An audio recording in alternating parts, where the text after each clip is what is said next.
मी ओंकार पोद्दार. आपल्या सर्वांनाच माहित आहे की भुदरग आणि राधा नदी या ठिकाणामध्ये अशी काही ठिकाणं आहेत की जी गुड आहेत, ज्यांचं आतापर्यंत जास्त लोकांचा त्या ठिकाणी संपर्क आलेला नाही आहे. आणि अशाच एका ठिकाणाला एक्सप्लोर करण्यासाठी आपण आज जात आहोत. हे ठिकाण नेमकं कोणतं आहे, काय आहे त्या ठिकाणची आख्यायिका, आपण थोड्याच वेळात पाहूयात. आता आपण आहोत शिमगाव ते गारगोटी या रोडवरून. इथून आपल्याला जायचं आहे गारगोटी, गारगोटीहून तांबाळे आणि तांबाळ्याहून त्या ठिकाणी आपल्याला जायचं आहे. तर किमान 80 किलोमीटरचा हा प्रवास आहे. चला.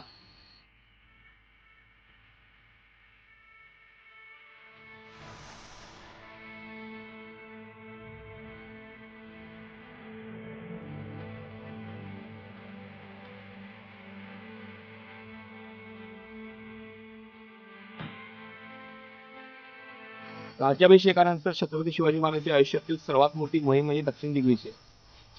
दक्षिणेकडचा सर्व भूभाग छत्रपती शिवाजी महाराजांनी जिंकून घेण्याच्या आधी किंवा ती मोहीम करण्याच्या आधी छत्रपती शिवाजी महाराज हे रांगण्याला याच भागातून गेले होते. ज्या ठिकाणी आता मी उभा आहे ते अक्कुर्डे. मुरगुड येथे देखील छत्रपती शिवाजी महाराजांचं एक लष्कर ठाण होतं. तिथून ते अक्कुर्ड्यामध्ये आले आणि अक्कुर्ड्यामधून पाडगावचे मौनी महाराज यांचं दर्शन घेऊन ते रांगण्या या गडाकडे प्रस्थान केले. तर माझ्या पाठीमागे तुम्ही बघू शकताय की ह्या ठिकाणी तो विजयस्तंभ आहे, याच ठिकाणाहून छत्रपती शिवाजी महाराज हे रांगण्याला गेले, असा या ठिकाणचा इतिहास सांगतो.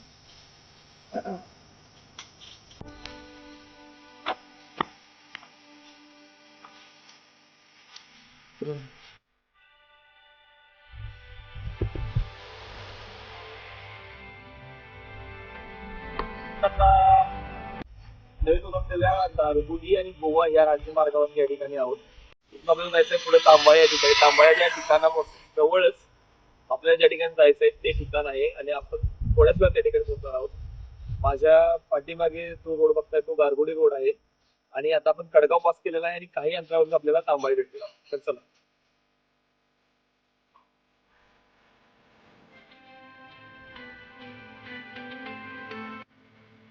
नमस्कार. मी मगाशीच तुम्हाला सांगितलं होतं की आपल्याला एका ठिकाणी जायचं. हे ठिकाण ऐतिहासिक आहे आणि काहीच लोकांच्या संपर्कापासून दूर आहे.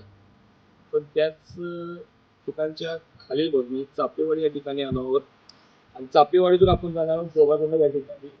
चापेवाड्यामध्ये आल्यानंतर आपल्याला इथे कुरळनाथ देवालय हे देवालय दिसतं आणि ह्या देवालयाच्या मागूनच आपल्याला वर जायचं आहे की आता आपल्याला दादा आहे. दादा आपलं नाव काय? चंद्रकांत बेलेकर दादा आहेत, जे आपल्याला माझे डॉक्युमेंट आहेत. पण दादा किती आणि पूर्ण चढी चढाई या ठिकाणी आपल्याला बघायला मिळणार. दादाकडून आपण हा आता ट्रॅक करणार आहोत. तर चला.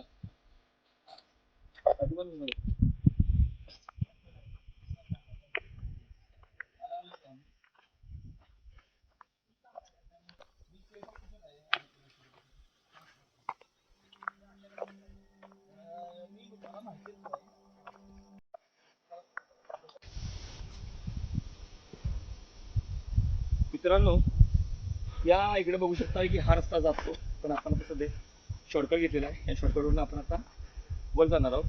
चला.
हे मागे.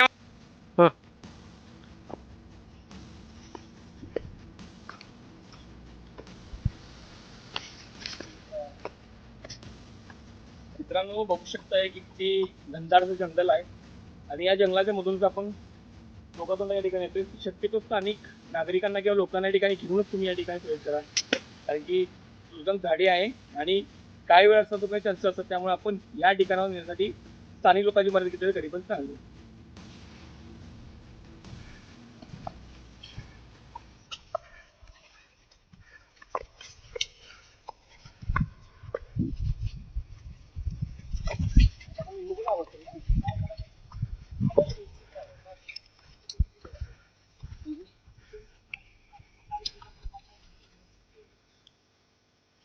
मित्रांनो माझ्या मागे बघू शकता की ह्या ठिकाणी हे कोणत्या पद्धतीने झाड आहे ना, गुरुंबी असं ग्रामीण भागात लोक म्हणतात. तर यावरती आलेल्या फुलांवरती मधमाशा मध तयार करत असतात आणि मोठ्या प्रमाणात ही झाडी या ठिकाणी आपण बघायला मिळते. स्थानिक भाषेत याला गुरुंबी म्हणतात. तुम्ही सांगा की तुमच्या भाषेमध्ये याला काय म्हणतात. चला आपण कंटिन्यू करूया पुढचं.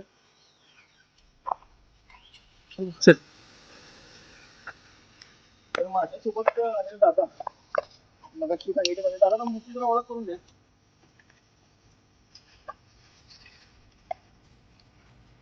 माझे नाव चंद्रकांत पेरेकर, पाळगवडा गाव. आमच्या गावापासून 3 ते 3.5 किलोमीटरवर जोगोबा हे चांगलं प्रसिद्ध स्थळ आहे आणि तिकडे आम्ही निघालो साहेबांच्या बरोबर. आता आपण सगळी माहिती घेऊ शकतो. मित्रांनो साधारण अर्ध्या तासाची खडी चढाई करून आपण या ठिकाणी पोहोचलेलो आहे. इथूनच माझ्या मागे बघू शकताय की हे जंगल आहे. ह्या जंगलामधून सध्या आपण चाललोय.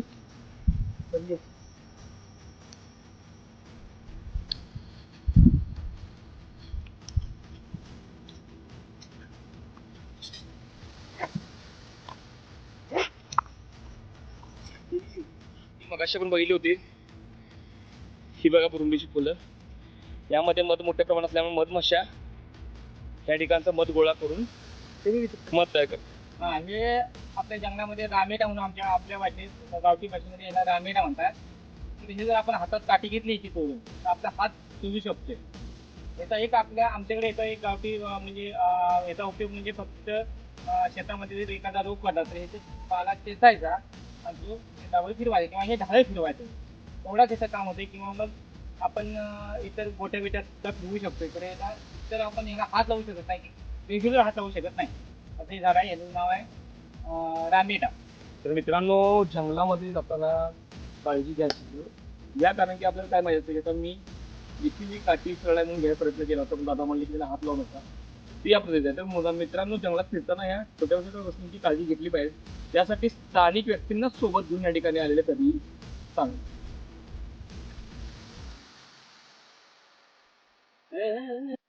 मित्रांनो नुकतं झालं कांताबाई चित्रपटामध्ये आपण बघितलं की देवाच जंगल किंवा देवराई, तर अशाच प्रकारच्या काही संकल्पना या भागामध्ये राबवतात आणि त्यामुळे हे जंगल किंवा घनदाट बनतं.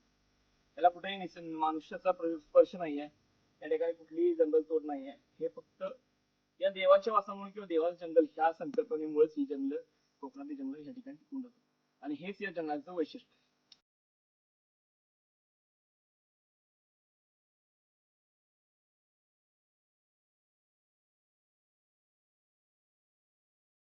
मित्रांनो हे बघू शकते माझ्या पुढे रानडुकरांनी थांबलेला आहे. दादासोबत माझ्यासोबत त्यांनी माहिती दिल्या पद्धतीने जंगली हळद खाण्यासाठी रानडुकरांनी रात्रीच हे उकरल्याचं त्यांनी आपल्याला सांगितलं आहे.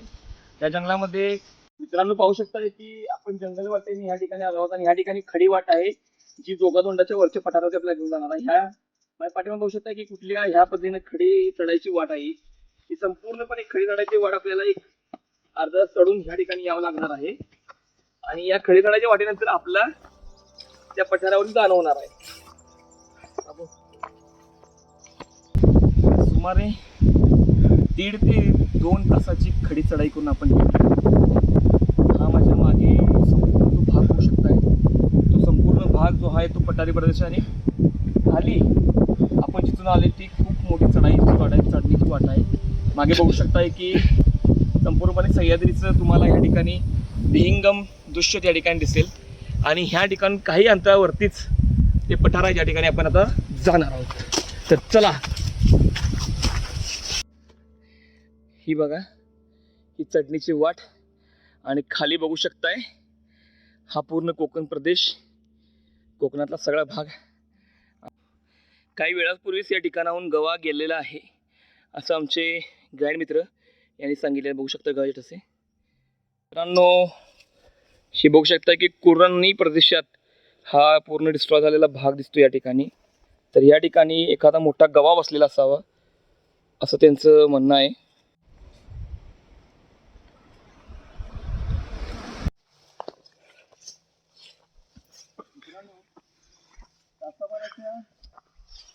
खड्या चढाईनंतर आपल्याला काही मनमोहक दृश्य या ठिकाणी दिसतंय. बघू शकताय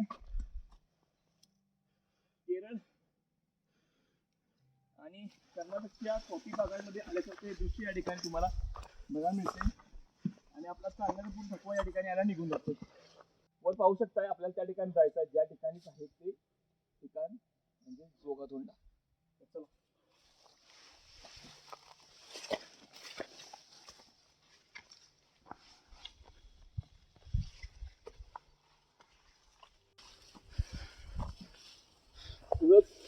आणि सुंदर अशी बरीचशी ठिकाणं आपल्या भागामध्ये असतात.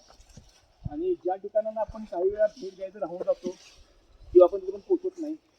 आणि अशी ठिकाणं ही कायम दुर्लक्षित आणि उपेक्षित राहतात. पण उपेक्षित आणि दुर्लक्षित राहिलेली कुठे ठिकाणं आपल्याला कधीही सांगितली. कारण की मित्रांनो, जर माझ्या डाव्या हाताकडे बघाल तर सह्याद्री आणि कोकणचा हा सुंदर प्रदेश तुम्हाला त्या ठिकाणी दिसेल. तसेच मी ज्या ठिकाणी उभारलोय त्यामुळे संपूर्ण पाठीमागच्या एरियामध्ये ही पसरलेली, ज्याला बकऱ्याची झाडं असं स्थानिक लोक म्हणतात, ही झाडांची पसरलेली जी पूर्णपणे पसरलेला झाडांचा परिसर आहे तो अतिशय मनमोहक आणि आपले मन मोहून टाकणार आहे. संपूर्णपणे 2 तास झाले आपण या ठिकाणी चालतोय, जंगलातून येतोय, खडी चढाई केली आणि आता ह्या ठिकाणी आल्यानंतर खरंच हा थकवा निघून गेलेला आहे. तर चला मित्रांनो, आपण अजून आपल्याला थोडा वेळ चालायचं आहे. फायनली मित्रांनो, आपण या ठिकाणी पोहोचलेलो आहोत. माझ्या पाठीमागेच आहे ते ठिकाण जोगाधोंडा या नावाने प्रसिद्ध असं हे शिवकालीन आणि इथे स्थानिक लोकांच्या म्हणण्याप्रमाणे म्हणजे पांडवकालीन. तर त्या ठिकाणावर जायला आपण अजून एक अर्ध्या तासाची चढाई आपण ह्या ठिकाणी करणार आहोत. प्रथम आपण या जोगाधोंडाच्या बॅक साईड असणार पठार बघणार आहोत, नंतर आपण या जोगाधोंडाचं जवळून निरीक्षण करणार आहोत. चला मित्रांनो, हे सहज सुंदर, याला कारण काय मित्रांनो, ह्याला कुठल्याही प्रकारची पैसे द्यावे लागत नाहीत किंवा कुठल्याही प्रकारचं काही करावं लागत नाही. निसर्गमुक्त असतात ह्या ठिकाणी करत असतो. आणि मित्रांनो, जर बरोबर बघाल माझ्या उजव्या हाताला जर आपली नजर गेली तर अतिशय म्हणजे अतिशय सुंदर हा परिसर. पाठीमागं सह्याद्रीची रांग आहे, त्याच्यावरती असणाऱ्या पठारावरती प्रचंडपणे फुललेली ही वनस्पती, हिरवेगार पूर्णपणे जागा. आणि खरंच आता आम्ही 2.5 तास जवळपास हा ट्रॅक करून आलो आणि खरोखर आमचं मन या ठिकाणी मोहून टाकणारा हा निसर्ग आहे. चला मित्रांनो, या संपूर्ण ह्या पठाराचं आपण निरीक्षण करूयात. चला. या ठिकाणी आलेला आहे. तर दादूला विचारूया आपण की कसं वाटलं तुला इथं येऊन एकंदरीतच? एकदम मस्त वाटलेलं आहे. डोळ्याचं पारणं फिटणार असे ठिकाण आहे. आणि तुझा अनुभव कसा होता या ठिकाणी? म्हणजे आपण आता जवळपास 2-2.5 किलोमीटर या ठिकाणी चालून आलोय. एवढी सवय मला देखील नसेल काढायची, तुला देखील नसेल, तर कसं वाटतंय? एकदम खूप दमलेलो आहे आम्ही, पण निसर्ग बघून पूर्ण थकवा गेलेला आहे. मग पुन्हा एखादा असा ट्रॅक होऊन जाऊन देत? हो. रात्रीच्या अंधाऱ्या वेळेत एखादा संदेश द्यावा असल्यास गंजी पेटवल्यानंतर रांगणा किल्ला समोर दिसतोय, तो तिथून या ठिकाणी गंजी बघितली जायची आणि त्यानंतर इथून गंजी पेटवल्यानंतर त्या साईडला म्हणजे उजव्या हाताला जो भुदरगड किल्ला आहे त्या ठिकाणी, तर त्या ठिकाणी संदेश पोहोचला आहे. संदेश म्हणण्यासाठी शिवकाळामध्ये केलेली ही रचना ह्या ठिकाणी आपण बघू शकताय. या ठिकाणी झेंडा लावण्याची जागा आहे, त्या ठिकाणी मागं जोगाधोंडा, त्या ठिकाणी आपण आता गेलो. या ठिकाणी हे 4 जे दिसत आहेत, इथं एखादा मांडव उभा करून विश्रांतीसाठी केली जाणारी जागा असायची. हा झेंड्याच्या काठीचं ठिकाण देखील आपण या ठिकाणी बघू शकतो. ह्या ठिकाणी या पठारावरती दिसू नये अशा प्रकारे अशा रचनेचं ते ठिकाण या ठिकाणी आहे. मागे फक्त झेंडा दिसतोय माझ्या, ते ठिकाण तुम्हाला कुठे दिसणार नाही. आता आपण थोड्याच वेळात त्या ठिकाणी जाणार आहोत. इथे देखील तुम्ही गेल्यानंतर आश्चर्यचकित व्हाल की हे ठिकाण अशा या भल्या मोठ्या इंस्टाग्राम ठिकाणामध्ये कसं असेल आणि लोक त्यावेळी कशी येत असतील. तर चला बघूया मित्रांनो, माझ्या माझ्या पाठीमागे तुम्हाला एक दगड दिसत असेल, इकडे बघा. हा दगड नाही आहे तर हेच आहे जी दोघा तोंडा ठिकाण. आपण त्या ठिकाणी आता पुढून जाणार आहोत. या ठिकाणी झेंडा लावण्याची जागा, त्यानंतर हे दिसतंय याच्या खाली जोगातोंडा नाव ठिकाण आहे. स्थानिक प्रशासनानुसार येथे जोगदेव नावाचा साधू राहायचा, त्यामुळे याला मंदिराचं स्वरूप दिलेलं आहे. चला आपण त्या ठिकाणी जाऊयात. या ठिकाणी खडतर वाट, आपल्याला ह्या ठिकाणी जायचं. आडवा जर मोबाईल काढ कट कर. या ठिकाणी आहे ते ठिकाण, त्या ठिकाणी आपल्याला आपण त्यासाठी पायपीट केले. त्या ठिकाणी आपण या ठिकाणी आलो. बघू शकता या ठिकाणी हेच ते जोगातोंडा नावाचं ठिकाण आहे, ज्या ठिकाणी पूर्वी टेहळणीसाठी लोक बसले जायचे आणि संदेशवहनासाठी देखील ही जागा उपयोगात आणली जायची. हे कसं आहे आपण पाहूयात. मंत्री काय केलंय ना. तर मित्रांनो, हेच आहे जे जोगातोंडा ठिकाण. या ठिकाणीसाठी आपण या ठिकाणी एवढं चालून वरती आलेलो आहे. डोंगराच्या अत्यंत वरच्या भागावरती पठाराच्या खालील बाजूस हे ठिकाण आहे. आणि थोड्या वेळ तुम्हाला मी जो एरिया दाखवेल किंवा जो नजर दाखवेल त्या ठिकाणी भुदरगड आणि रांगणा हे समोर समोर आहेत. आणि ज्या वेळेला संदेशवहनासाठी रांगण्यावरती गंजी पेटवली जायची, तेव्हा इथं दुसरी गंजी पेटवून तिसरी गंजी ही भुदरगडावरती पेटवली जायची, जेणेकरून एखादं संकट, एखादी माहिती सांगावी असेल तर ह्याद्वारे ती माहिती सांगितली जायची. त्याचबरोबर ह्या ठिकाणी पूर्वीच्या काळी जोगदेव नावाचे एखादी गृहस्थ किंवा साधू गृहस्थ या ठिकाणी येऊन राहिले होते आणि त्यामुळे या ठिकाणाला जोगातोंडा असं नाव पडलं, असं या ठिकाणची आख्यायिका आहे. या ठिकाणी यात्रा देखील भरते आणि स्थानिक लोक देखील या ठिकाणी भेट देत असतात. मित्रांनो, ही जी ठिकाणं आहेत ते नैसर्गिक अधिवासानं संपूर्ण आहेत.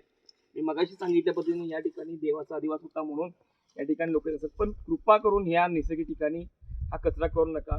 तीव्र उताराची ही उतरण आहे आणि ह्या ठिकाणाहून आपण आता या ठिकाणी खाली उतरणार आहोत, ज्या ठिकाणाहून आपण ह्या ठिकाणी आलो आहोत.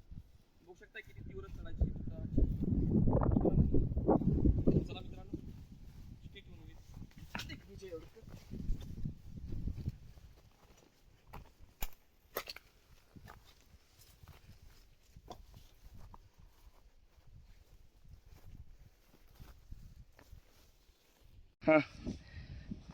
अशा या उतरत्या वाटेने आता आपण उतरणार आहोत. एक थ्रिलिंगचा अनुभव या ठिकाणी आपल्याला घ्यायचा आहे.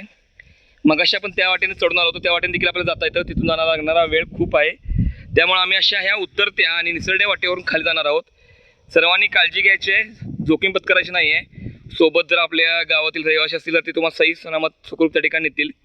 पण थोडीशी काळजी घेऊन ह्या ठिकाणी माउंटेनिंगसाठी आपण यायचं आहे. ही पूर्ण अशी निसरडी आणि उतरणीची तीव्र उतराची वाट आहे, हे आपण बघू शकता या ठिकाणी.